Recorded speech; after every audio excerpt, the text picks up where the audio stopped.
앞쪽에 우리가 보지 않은 말씀이 있습니다. 25절부터 37절까지 말씀은 좀 건너뛰고 오늘 이 말씀을 보려고 하는데요. 25절부터 오늘 보지 않은 말씀은 특별 새벽기도 때 따로 보도록 하겠습니다. 그렇지만 여기 25절에서 37절 말씀이 선한 사마리아 사람에 관한 말씀이거든요. 그 이야기를 보면 예루살렘에서 여리고로 내려가던 어떤 한 사람이 강도를 만난 이야기잖아요. 그렇다고 하면 아마 이 말씀을 하신 것이 어쩌면 여리고쯤에 오셔서 하신 말씀이 아닐까 생각을 합니다. 지금 예수님은 저 갈릴리 북쪽 가이사랴 빌립보라고 하는 곳에서부터 계속해서 남쪽으로 내려오면서 예루살렘을 향해서 가는 길이잖아요. 그렇게 예루살렘으로 가는 길에 보통의 유대인들이 요단 강변을 따라서 쭉 내려와 가지고 여리고라고 하는 곳에서 이제 방향을 서쪽으로 딱 틀어 가지고 90도 남쪽으로 내려오다가 90도를 서쪽으로 방향 전환을 하는 자리가 여리고라고 하는 도시거든요. 거기서 이제 예루살렘으로 올라가는 보통의 그런 길입니다. 그래서 어쩌면 예수님의 일행이 여리고까지 왔고 그래서 이제 예루살렘으로 가야 되는데 그때쯤 오늘 우리가 보지 않은 말씀을 하셨을 가능성이 많고요. 그러면서 이제 오늘 본 이 말씀이 마르다와 마리아가 사는 집으로 가신 이야기인데 그 마르다 마리아의 집은 예루살렘 성 밖 감람산 중턱에 있는 한 작은 마을입니다. 여기가 베다니라고 하는 그런 곳이거든요. 베다니라고 하는 이런 동네인데, 자 여기쯤에 이제 이 마르다와 마리아의 집이 있었고 이 집에는 나사로라고 하는 오라버니도 한 사람 있었죠. 이 집에 사실은 예수님이 자주 가는 집이에요. 어떻게 해서 이들과 예수님의 만남이 시작됐는지도 우리가 잘 알지 못하지만 요한복음 11장에 보면 오라버니 나사로가 죽었다가 다시 살아나는 사건이 있잖아요. 그 사건은 좀 뒤에 일어나는 것 같고요. 지금 오늘 우리가 보는 말씀은 그보다는 조금 이른 시기에 있었던 사건인 것 같습니다. 어쨌든 예수님은 이 세 사람이 살고 있는 집에 자주 이렇게 예루살렘 쪽으로 올라오면 이 집에 자주 가서 머물기도 하고 이런 시간들을 같이 보내는 그런 집안으로서 요한복음에 보면 예수님이 사랑하는 사람이라고 나사로를 그렇게 표현하거든요. 그러니까 예수님과 나사로의 관계가 굉장히 친한 아주 친한 그런 관계였다고 볼 수 있을 것 같고요. 그래서 이 집에 그렇게 자주 가셨고 그 집에 있는 마르다와 마리아도 예수님을 잘 알고 있는 그런 집안인데 한 가지 문제는 부모님이 일찍 돌아가신 것 같아요. 그래서 세 남매만 이렇게 사는 집인데 요 베단이라고 하는 동네 자체가 좀 가난한 사람들이 모여 사는 가난한 동네라고 볼 수 있어요. 그러니까 예루살렘 성에서 멀지 않은 성 밖에 있는 좀 가난한 사람들이 모여 사는 그런 동네였기 때문에 이 집도 그렇게 넉넉하지는 않았던 집인 것 같습니다. 어쨌든 오늘 말씀은 그 집에 이제 예수님이 가셨는데 마르다가 제일 먼저 예수님을 보고 자기 집으로 환영해 모셔 들어갑니다. 자, 그래서 오늘 말씀에 이제 마르다가 나오고 동생 마리아가 나오고 그리고 예수님 요 세 사람이 등장 인물인데요. 이제 제가 여러 책들을 종합해 보니까 어떤 사람은 마르다 입장에서 이 성경을 보기도 하고 어떤 분은 마리아 입장에서 이 성경을 보기도 합니다. 그런데 저는 예수님의 입장에서 오늘 말씀을 좀 보려고 하거든요. 각각의 상황들을 생각해 볼 수 있습니다. 자, 우선 마르다 입장으로 보게 되면 마르다는 마리아의 언니예요, 언니. 그러니까 부모가 일찍 돌아가시고 나서 이 집의 살림살이를 언니인 마르다가 도맡아서 해 온 것 같습니다. 그래서 이제 예수님이 이 가정에 오시니까 예수님을 대접하기 위해서 정말 열심히 음식을 준비하는 일에 힘쓰는 모습을 볼 수 있습니다. 근데 예수님이 이 집에 갈 때 예수님이 혼자 간 게 분명히 아닐 거예요. 왜냐하면 예수님이 가는 곳에는 언제나 12제자는 당연히 가는 것이고요. 그 이외에 또 다른 사람들도 예수님을 따르는 사람들이 항상 많았기 때문에 적지 않은 수가 이 집에 간 것 같고요. 그렇다고 하면 마르다가 예수님과 그 일행을 대접하기 위해서 음식을 준비하는 그 과정은 쉽지는 않았을 것이다 생각을 해볼 수 있죠. 그리고 정말 사랑하는 예수님이 그 집에 오셨으니까 아까 제가 자주라고 말씀을 드렸지만 사실은 그렇게 자주는 갈 수가 없는 그런 집이죠. 왜요? 예수님의 활동 무대가 주로 갈리 지역이고 이 집은 남쪽 유다에 있는 집이기 때문에 예루살렘의 명절에 찾아오면 그때 한 번씩 들리는 집이라고 볼 수 있을 거예요. 그러니까 오랜만에 예수님이 왔으니까 정말 대접을 잘 하려고 음식을 이것저것 다양하게 준비를 했을 가능성이 많잖아요. 그러면 마르다는 정말 분주하게 열심히 음식을 준비할 수밖에 없어요. 40절에 보니까 마르다는 준비하는 일이 많아 마음이 분주했다 그랬어요. 마음이 분주했다. 정말 그는 어떻게 하든지 예수님을 잘 대접하려고 그렇게 힘쓰는 모습이죠. 아마 이것은 여자분들은 다 공감할 수 있는 그런 모습이라고 볼 수 있잖아요. 우리 집에 손님이 왔는데 내가 소홀하게 대접할 수가 없으니까 정말 소중한 분, 너무나 귀한 분이 오셨는데 잘 대접하려고 이렇게 애쓰는 모습 충분히 공감할 수 있죠. 자, 그런데 그렇게 힘쓰고 있는 언니와 달리 마리아는 예수님 발치에 앉아서 예수님이 말씀을 가르치는 것 막 듣는 데만 집중하고 있는 모습을 볼 수 있어요.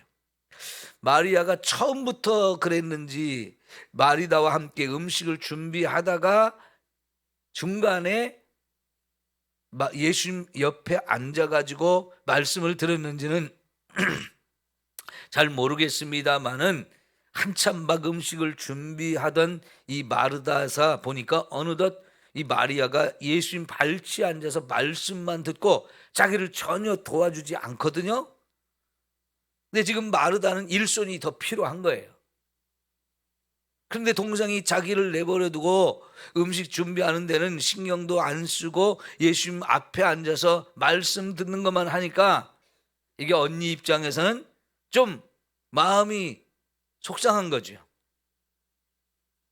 제가 좀 나 좀 도와줬으면 좋은데 나 도와줄 생각 안 하고 나 이렇게 힘들고 분주하게 막 바빠 죽겠는데 나를 전혀 안 도와주니까 그게 마음에 불편한 거지요. 그래서 왔다 갔다 일하면서 눈치를 자꾸 주면서 빨리 나와서 나 좀 도와주라고 아마 그렇게 여러 번 했을 것 같아요. 그런데 마리아는 전혀 그럴 생각이 없어요. 결국은 마르다가 예수님께 부탁을 하죠. 선생님, 제가 지금 선생님과 이 우리 집에 오신 손님들 대접하기 위해서 많이 바쁜데 마리아 좀 거기서 말씀 듣고 있는 마리아 좀 저한테 보내주셔서 같이 좀 일할 수 있도록 좀 해주시면 안 될까요? 라고 구체적으로 결국은 말을 하고 말았어요. 그죠? 그런데 예수님께서 하신 말씀이 뭡니까? 마르다야, 마르다야.